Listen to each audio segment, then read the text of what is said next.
Everyone makes fun of New Jersey. The jokes write themselves, the accent, the turnpike, the exits, that reality show. Nobody who makes those jokes has actually been there, because if they had, they would have found something most American states cannot pull off. A place that is genuinely, stubbornly, sometimes disturbingly weird. Not performed weirdness, not quirky for the tourists, real weirdness. The kind baked into the soil over 3 centuries of strange decisions, stranger geography, and people who absolutely refuse to do things the normal way. We are talking about a colonial village frozen inside a haunted forest that has not changed since the 1760s. A road with documented anti-gravity and a body connected to a New York mob hitman, a beach town where a roller coaster fell into the ocean and just stayed there. A town that discovered the first dinosaur in America before anyone even knew what dinosaurs were, and a Methodist tent city that has been continuously occupied since before the Civil War. You are about to look at New Jersey completely differently, and honestly, you are not going to be able to go back. New Jersey is 8,700 square miles of barely contained chaos dressed up as suburbs. These are its weirdest towns. Let's get into it. Number 15, Frenchtown. Frenchtown looks completely normal. That is the entire problem.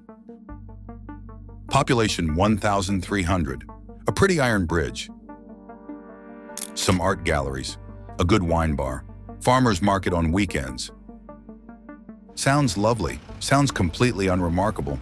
But Frenchtown has been operating on a slightly different frequency than the rest of the world since the early 1800s, when French and Swiss immigrants settled the banks of the Delaware River here and decided that isolation was not a bug, it was the feature. That European DNA hardwired something into the town, a cultural stubbornness, a refusal to modernize just because modernity showed up. The Delaware River cut Frenchtown off from suburban sprawl for long enough that something got preserved here that most small towns lost decades ago. Stand on that iron bridge on a Thursday morning in April. Listen to the river, look at the storefronts, and try to figure out which decade you are actually standing in. You cannot, not precisely. It sits somewhere between 1887 and last Tuesday. Frenchtown is not on anyone's radar. That is exactly why it should be on yours. Number 14, Hammonton. Every state has a town that is completely obsessed with one thing. New Jersey's is Hammonton, and that one thing is blueberries.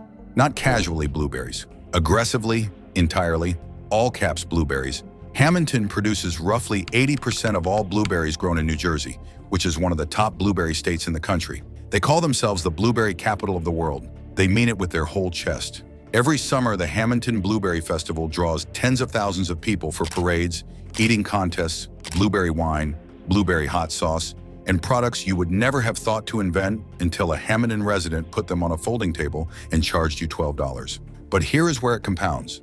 This intensely agricultural, deeply Italian-American community that built its blueberry empire on Italian immigrant labor in the early 1900s also quietly became a hub for indie artists in a growing Latin American community.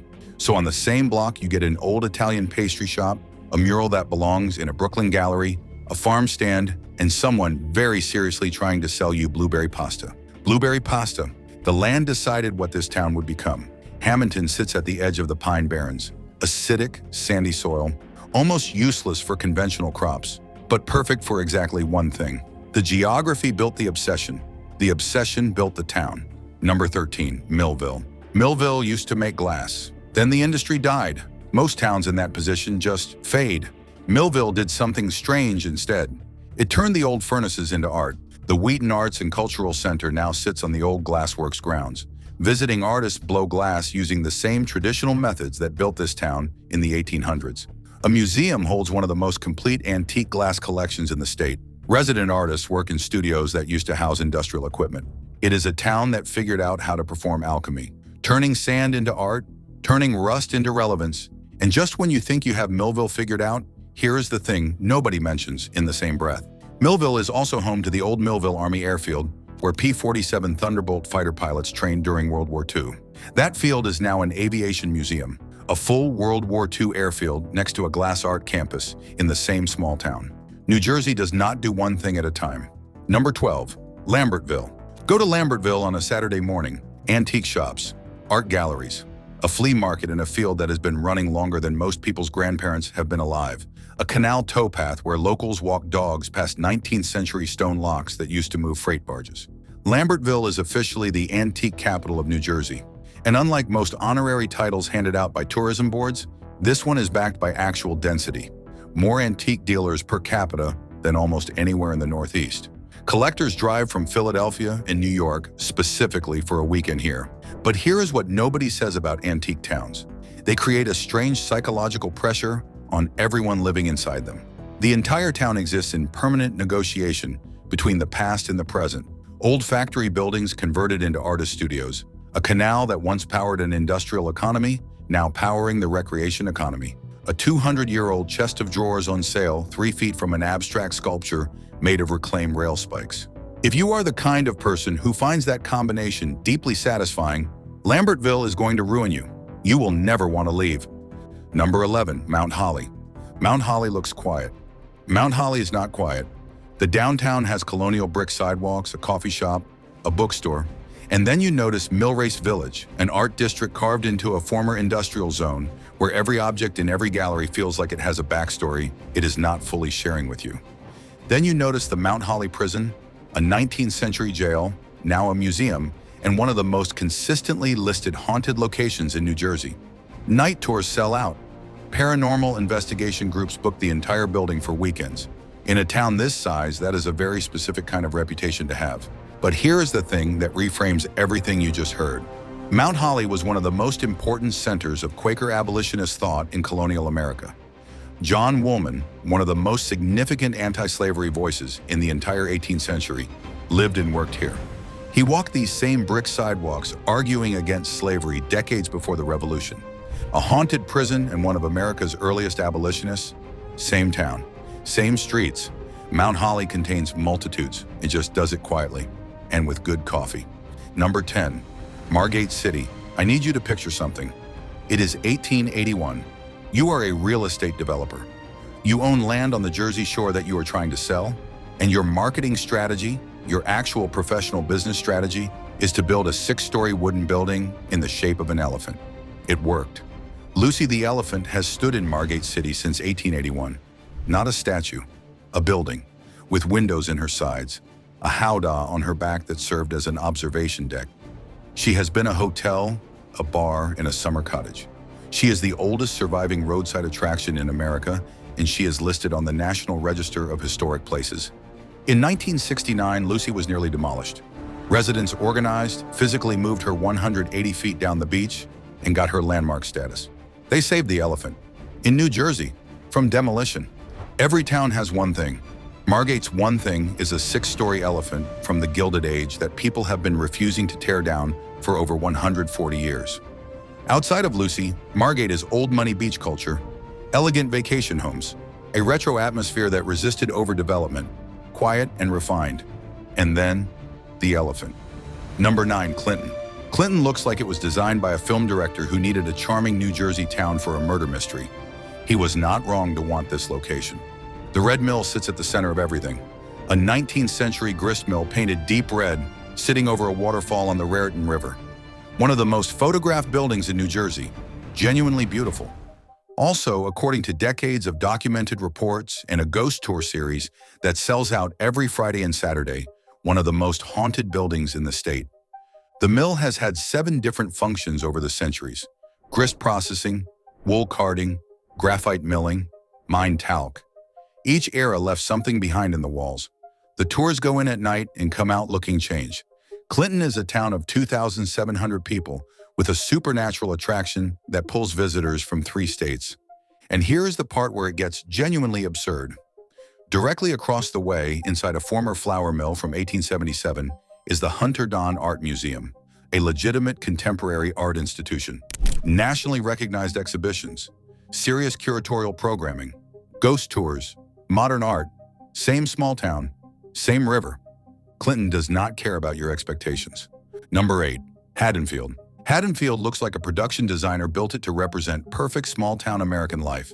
Clean streets, colonial architecture, elegant boutiques, a main street that could be on a tourism poster.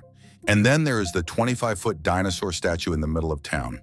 In 1858, a man named William Parker Folk was visiting Haddonfield and heard stories from locals about large bones that had been pulled from a marl pit on a nearby farm decades earlier.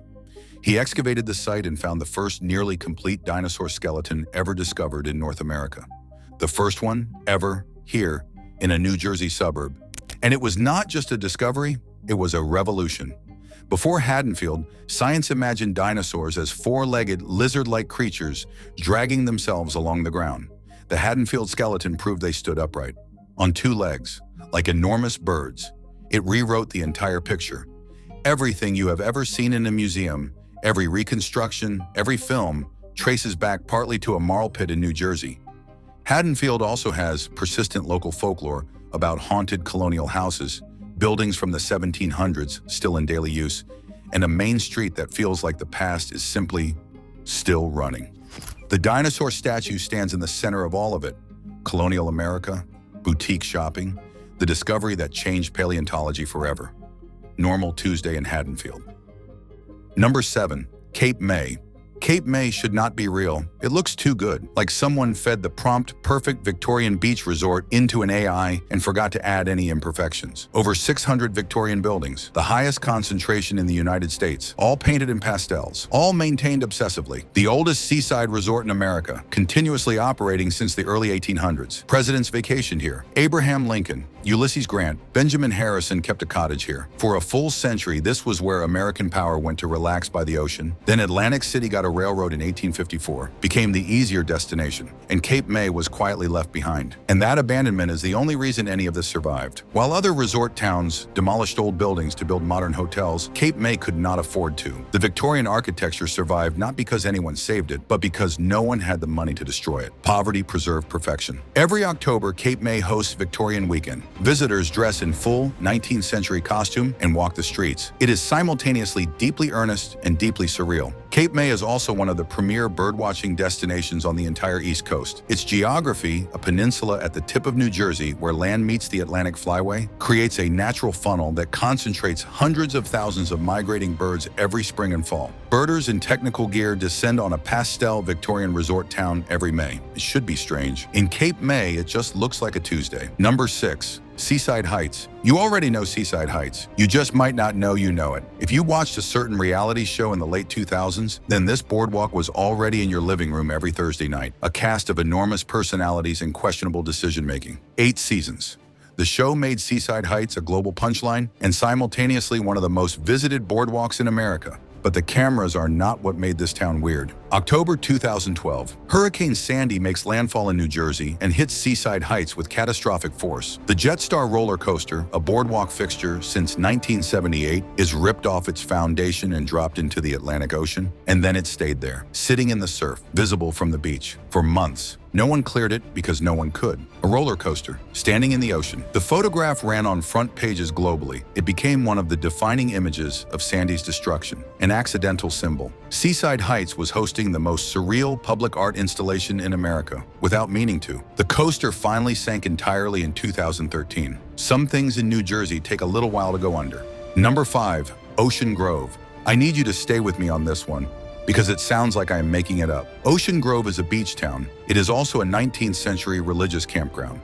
It is also a living Victorian architectural museum. It is also somehow all three of those things simultaneously, and they never cancel each other out. The town was founded in 1869 as a Methodist camp meeting ground, a place for spiritual retreat by the sea. And the infrastructure built to support that mission is still there, still in use. Every summer, over 100 families move into canvas tents along the campground rows, not for a weekend, for the entire season. These tents have front porches and electricity, but they are tents. The tradition has run continuously for over 150 years. For over a century, Ocean Grove banned cars from its streets on Sundays due to religious observance. That rule stayed on the books until the 1980s. The Great Auditorium, a 6,500-seat wooden structure built in 1894, still holds concerts and religious services today. 6,500 seats, built in 1894, still full. And Ocean Grove also has the highest concentration of Victorian cottages in the entire country. So you have a functioning tent city, a car band that lasted a century, a 6,500-seat wooden auditorium, and the most intact collection of Victorian cottages in America. Stand in Ocean Grove on a Sunday morning. Listen to the music drifting from the auditorium. Look at the tents on your left. Look at the ocean on your right, and try to tell me what century you are standing in. Number 4. Flemington. Most small towns have one claim to fame. Flemington's is the most sensational criminal trial of the 20th century. 1932. Charles Lindbergh, the first man to fly solo across the Atlantic, the most famous aviator alive, wakes up to find his 20-month-old son missing from his New Jersey home. A ransom note, a nationwide manhunt, a body found months later. In 1935, Bruno Hauptmann stands trial in the Hunterdon County Courthouse in Flemington, New Jersey. The press calls it the trial of the century. Over 700 reporters descend on this small colonial town. Radio broadcasts, newsreel cameras, celebrities attend. Damon Runyon covers it. Walter Winchell is ringside. H.L. Mencken writes that it is the greatest story since the resurrection. The national media apparatus of 1935 descended on Flemington, New Jersey for 6 weeks and did not leave until there was a verdict. The courthouse still stands. It still holds court. You can walk up to the building where the most watched trial of the 20th century played out. The door is just open. Flemington also has a Victorian downtown and a once famous outlet shopping district that had its own dramatic rise and collapse. But none of that matters here. Flemington is where American media spectacle, true crime, and heartbreak collided in one courtroom in a small New Jersey town, and it changed how trials were covered forever. Number 3. Asbury Park. Asbury Park should not have survived. Founded in 1871 as a dry, Methodist-friendly resort, went bankrupt in the Depression, revived, collapsed again in 1970 after race riots devastated downtown and residents fled. For decades, the boardwalk rotted. Casinos sat empty. The convention hall went to mold. Then a teenager from Freehold started playing a bar called the Stone Pony. Bruce Springsteen did not save Asbury Park, but he mythologized it before it could be forgotten. Greetings from Asbury Park, NJ, released in 1973, froze this broken city in amber, made the decay poetic, gave the boarded-up boardwalk a soundtrack that people were still listening to 50 years later. The revival came slowly. Artists moved in because rents were cheap. A strong LGBTQ+ community built a cultural anchor. Chefs and developers followed the artists, as they always do. Today, the boardwalk is alive again. But Asbury Park never cleaned itself up completely. It kept its edge, because that is what Asbury Park does. It keeps the weird things. It saves them. Tilly is still there, a 30-foot painted face that has watched over the old Palace Amusement Building since the 1950s. A face that looks like something from a carnival nightmare. When the building was demolished, locals organized a preservation campaign specifically for the mural. In Asbury Park, the creepy things get saved first. Bruce Springsteen built his myth here. The city returned the favor. Number 2, West Milford and Clinton Road. Every state has a road with a bad reputation. I want to be very clear about something before we talk about Clinton Road. This is not a legend. This is not local gossip. This is in the case files. Clinton Road is 16 miles long, dense forest in Passaic County, unpaved shoulder in most stretches, no streetlights, no cell service, and a documented history that crosses cleanly from folklore into official criminal record. Start with the physics. Near a small bridge on Clinton Road, if you roll your car to a stop in neutral, it appears to roll uphill. Scientists have called it a contour illusion, a trick of perspective created by the surrounding terrain. Multiple measurements have confirmed the experience is consistent. Your car moves where it should not move. Science has a theory. The road does not care about the theory. Then there is 1983. A body is discovered off Clinton Road. The investigation eventually connects the murder to Richard Kuklinski, known as the Iceman, a contract killer who worked for the DeCavalcante crime family and confessed to over 200 murders. The case made national news. Clinton Road became part of organized crime history, not folklore, official case files. West Milford itself is quiet, farms, reservoirs, normal-looking neighborhoods, soccer fields, and running through the middle of it, 16 miles of forest road that has hosted anti-gravity, a mafia body, and more documented strangeness than most states accumulate in a century. The geography did this. Dense tree cover, remote terrain protected by reservoir land that was never developed. Isolation collects stories. Clinton Road has been collecting them for 100 years. Do not go at night. I am not saying that for drama. I am saying it because everyone who has gone says the same thing.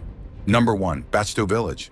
If New Jersey has a geographic soul, it is probably somewhere in the Pine Barrens. Over 1 million acres of flat, densely forested land in southern New Jersey, underlaid by one of the largest aquifers on the East Coast. Acidic, sandy soil almost completely useless for conventional farming. Because of that, the Pine Barrens were never developed. While the rest of New Jersey filled in around them over 3 centuries, this million-acre stretch stayed wild. Batstow was built inside that wildness. In the mid-1700s, an iron furnace was established at Batstow to smelt the bog iron found in the Pine Barrens. During the Revolutionary War, Batstow became a critical supplier of iron, cannonballs, and munitions for the Continental Army. Washington's forces depended on what this remote forge could produce. Then glass replaced iron, then industry moved on entirely, and Batstow just stopped. Not burned, not demolished, not destroyed in one dramatic moment. It simply stopped, and the forest held it in place. Walk through Batstow Village today and feel the hair on your arms stand up. The workers' homes still stand. The ironmaster's mansion still stands. The sawmill and gristmill and general store, all intact. Because the Pine Barrens, by doing absolutely nothing, preserved everything. And then there is the other thing about this landscape. In 1735, according to the legend, a woman in the Pine Barrens named Mother Leeds, exhausted and cursing after her 13th pregnancy, watched her newborn transform into a winged, hoofed creature and fly into the forest. The Jersey Devil. The Jersey Devil has been officially reported by police departments, blamed for livestock deaths. In January 1909, it triggered a week of mass panic across South Jersey. Schools closed, factories shut down, newspapers ran daily sightings, posses formed. A zoo in Philadelphia offered a $10,000 reward. The reward was never collected. Batstow sits in the middle of that landscape, a perfectly preserved colonial village in an acidic, haunted forest, surrounded by one of the great American monster stories. New Jersey has always had a weird reputation. Turns out that reputation is not even close to the half of it. Here is the thing about weird towns. They do not get weird on purpose. Every town on this list got strange because of something real. A geographic trap that kept it isolated. An economic collapse that left buildings standing. A hurricane that turned a roller coaster into an accidental monument. An eccentric developer with an elephant-shaped business idea. A forest that refused to be developed for 300 years. Geography, history, and human stubbornness have a way of producing places that defy easy explanation. New Jersey is not the punchline. New Jersey is the proof that the most interesting places on Earth are usually the ones everyone else is busy laughing at. The jokes were always wrong. If this video changed the way you see the Garden State, subscribe, because we have a lot more ground to cover, and it only gets weirder from here. World Spark, what they don't tell you.